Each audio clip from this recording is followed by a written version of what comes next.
আসসালামু আলাইকুম ওরহমতুল্লাহি ওবরকাত। আমরা এইমাত্র চলে আসলাম মানিকগঞ্জ সদর ভাড়ারে ইউনিয়ন অন্তর্গত ৯ নং ওয়ার্ড বরুণা এলাকায়। দেখতেই পারছেন প্রচুর পরিমাণে এখানে পেঁয়াজ আবাদ করা হয়েছে। এই চকটা বিশাল বড় একটি চক। এই যে পাশে দেখতে পাচ্ছেন এটা হলো সোয়াজ ক্ষেত, দেখছেন? ধইনা বলে আর কি, যেটা আপনার ধইনা বলে মানুষ চিনে আর কি। প্রচুর পরিমাণে, মানে আমার মনে হয় এখানে সব ধরনের ফসলই আছে। এই চকে মোটামুটি সব ধরনের ফসলই পাওয়া যাবে। এই যে দেখতে পাচ্ছেন এখানে আবার সরিষা ক্ষেত, এখানে প্রচুর পরিমাণে সরিষা আছে। এটা হলো সরিষা ক্ষেত। ওই সরিষা ক্ষেতের পাশেই মূলত জহিরুল মামার ভুট্টা ক্ষেত। ওখানে মূলত কথানি জায়গা আছে মামা, মোটামুটি ৩-৪ পাখির মতো দিয়ে দিছো কৃষকের কাছে দিছো। আমরা তো আবাদ করা হয় না, হুম। যারা দের নিচে ওরা ঠিক আছে ভাড়া হিসেবে আর কি। কত টাকা দেয় তিন তিন পাখি পাখি মোটামুটি ৪০-৪৫ হাজার টাকা দেয় বছরে? বছরে, প্রতি বছরের জন্য। এই পাশে আমাদের একটা আছে, এটা মানে 40 ডিসিমের জায়গা।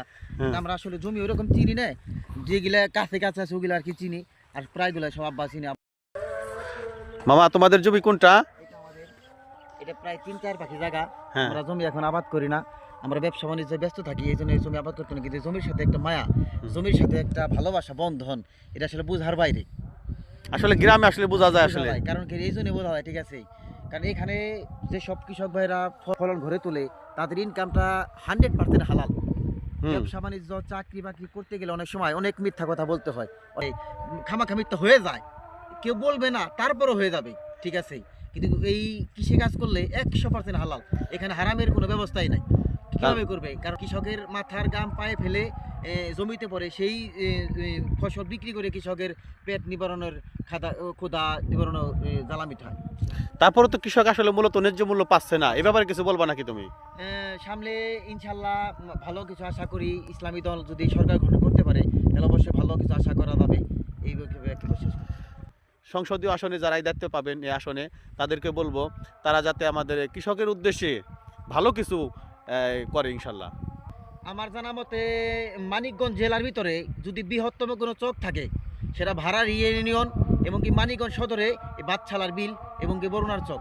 এত বড় চক আমার জানা মতে মানিকগঞ্জ জেলার ভিতরে আর এত বড় চক নাই।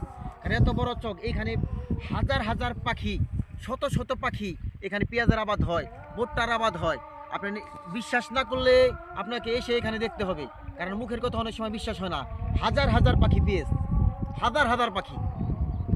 তো আসলে তুমি কি মানে সংসদীয় আসনে যেই আসবে, তুমি কি চাবে এখানে কিছু